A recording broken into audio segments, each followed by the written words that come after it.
Hello, everybody. My name's Amy Tobin, and I do social media and content for Virtual Next.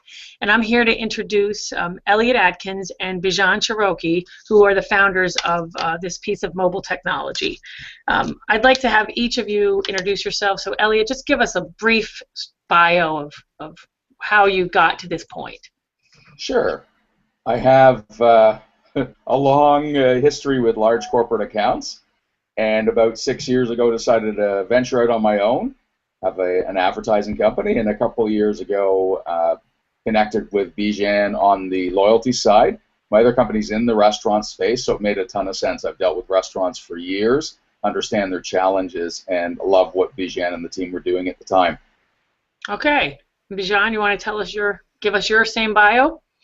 Sure. So I am one of the founders of Virtual Next. We've been working on it for about 2.5 years now.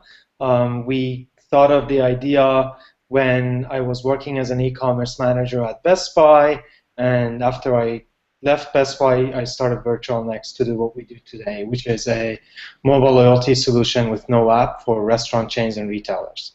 Okay, so let us take us into why you saw the gap in the market and why you decided to found Virtual Next. Sure. So when I was an e-commerce manager at Best Buy, I noticed something really interesting. When we launched the Future Shop app for the Canadian market, a strong majority of our users who downloaded the app deleted it within 2 weeks. Okay. In fact, the industry average says about 70% of apps that are downloaded are deleted within 2 weeks. And this challenge is actually common across the industry. It's only worse when you look at the retailer apps or the restaurant chain apps. Currently, there are over 4,000 apps in the App Store that are either mobile loyalty or payment provided by the retailers and restaurant chain. And if you ask an average user how many retailer or restaurant chain apps they have on their phone, the average number is less than 3. So we realized that the restaurant chains and retailers are having a difficult time convincing the users to download those apps and keep it on their phone.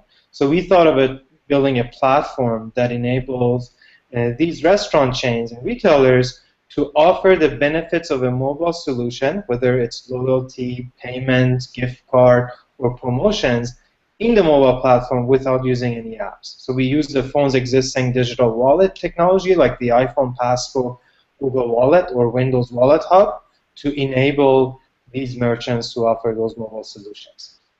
Okay. Did either of you work in the restaurant industry? I'm just curious about that. Oh, Elliot just said you did. Did you ever work in it as an employee, as in, waiter, when you were younger? I was working as an e-commerce manager at Best Buy, and I was very close with the retail operation team. The challenges that the restaurant chain operators face are very similar to the challenges that the retail operators face. Most of the challenges are how do you scale a solution, how do you communicate a new initiative to all the staff in an environment where the turnaround is pretty high and the staff are changing on an ongoing basis. So we took all those challenges into consideration when we built our solution. We made sure that it's very simple for the staff to execute it, and it's very easy for the users to actually get used to it and keep it on their phone. All right, yeah. And, well, it makes sense. I mean, I have this story, every time I go to a drugstore or a supermarket, and you have to pull out the plastic card. This is pre-app. I mean, some of them still. It's always an issue. Half the time I just give up and say, you know what, I'll just pay the full price because I didn't go stand in line for 20 minutes to register the card. I can't find the app. I mean, there's a store, it's a retail store I go to, and every time I go in I have to re-download the app because it's not working effectively. And what it's supposed to be doing is offering me a coupon so I buy more. But what ends up happening is I get really annoyed and I give up and I just pay the full price, which I would have probably paid gladly without thinking about it, but the app makes me feel like I got cheated, because I went through all that trouble and then ended up without the discount because I couldn't make it work. So totally get, you know, why it would be much easier, and also like the damage that can happen to the customer experience if the app doesn't work properly. So I hear it. I would love it to be in every retailer that I go into. All right, so Elliot, I'm going to switch to you now, and I'd love for you to tell us like a real life story of what this can do for one of your customers that buys into Virtual Next. Sure. The terrific thing, I think, is that it allows customer engagement, and it allows our client to actually communicate with their customer when they're not inside the store, to understand where they are, what they're doing, and those things. In the case of Corrido, which is a burrito chain out of Cincinnati, he had looked at a number of applications out there, and he had some key issues. One of the biggest ones was that the branding wasn't his. So a lot of the loyalty solutions he was looking at didn't allow him to build upon the brand that he was so proud of and was so focused on building. So that was the key thing. The other thing was the whole idea of apps, whether it was forcing somebody to download somebody else's mobile app or you know, aggregated, what I call an aggregated wallet app, where there's lots of restaurants in that app, or he had to pay somebody to develop an app. And so he loved the point that he wasn't paying us any upfront charges to develop an app. He didn't have to think of every possible solution in order to launch his loyalty program. So ours is such a flexible solution that, in fact, about a month and a half ago, he called me up and said, hey, I'm opening a new location in Florence, Kentucky. I would love to do the first 50 people in line get a gold card, and it enables them to have a free burrito a week for an entire year. And he didn't think about this before. He didn't have to develop the app to think all this through, and he just said, can we do that? And within 30 minutes, I went to our tech guys, and they said, absolutely. And we did just that. And you know, you don't see it very often where a new fast food chain opens up in an area and you've got to line up around the block, but that's what he had. And he had it because the first 50 people got his card. So because we're just integrated with the mobile app, the mobile wallet and the device, we're not having the problem that you just mentioned where the app doesn't work or Apple launches the next version of the iOS and the app no longer works and they haven't got around to it and things like that.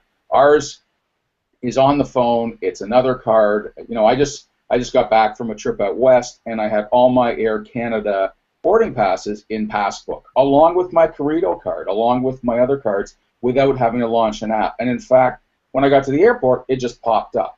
And the same thing happens when I get close to Corrido. The card just pops up. I swipe across, and there's my card. It allows me to see how many points I have, how close I am to my next coupon, what coupons I have available, and it allows me to quickly pay when I'm actually in the restaurant. So I just hold my phone up to the scanner, it contacts us, finds out the information. So we've been able to give Corrido and other prospects and customers that are coming online the ability to know who they are. So one of the things you said is you gladly pay full price.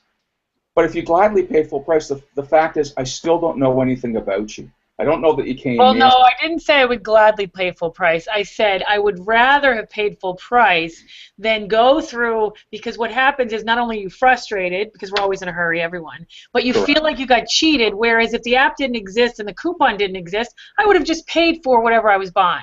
Right. So it's making me feel not nice about the brand because I went through the hassle. And even if I do end up with the discount, if it takes me 10 minutes or 15 minutes to get it, you know, it's just, oh, that store's so frustrating. So, right. So, and if what happens is they gave you the discount and your app wasn't working, in fact, they know nothing about you. They don't know that you were in. So we know when you were in, how often you're in, what you actually buy. So now I'm not just sending you, I'm not sending a free burrito to everybody.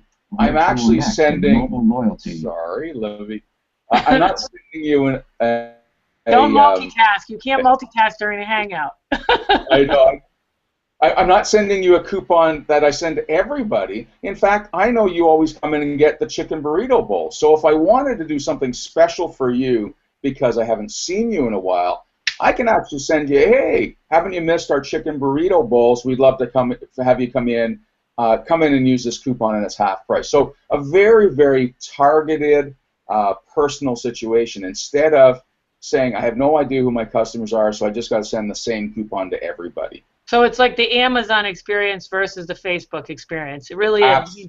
Absolutely. I love Amazon. I've been an Amazon customer since the day they started, and I never feel that they've intruded in my privacy. You know, they get me to buy things that I want to buy.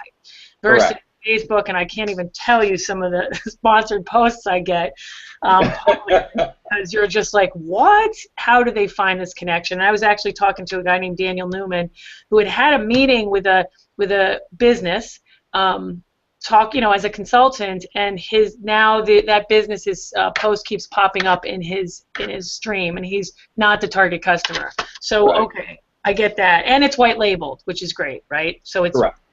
Yeah. All right, Bijan, I know we covered this a little bit, but tell me how it differs, if there's anything we missed, from other loyalty programs, because I get that there's the app difference. You know, you don't have to struggle with that, and it's white labeled. Is there anything we missed that really sets it apart? Well, Virtual Next app-free approach gives a few benefits to the restaurant chains and retailers that I think are very critical. Number one, the fact that it is stored in the phone's digital wallet, it means it doesn't take any real estate in the phone's home screen.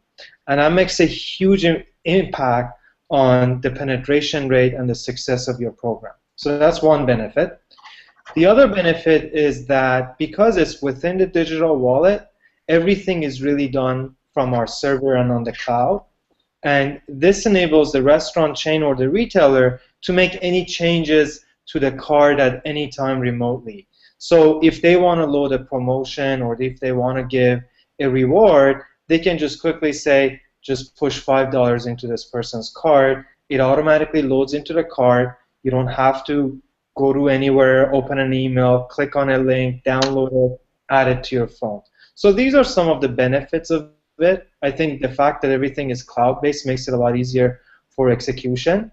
And then we collect item-based data as well, and we turn all those item-based data into customer insight for the merchant, so that they're offering relevant promotion to different segments of the market based on the frequency of their visits and their spending habits. So I think these are really what sets us apart from what's in the market currently, and that's what customers like about us as well. Yeah, especially if they know how to use that data. That's great.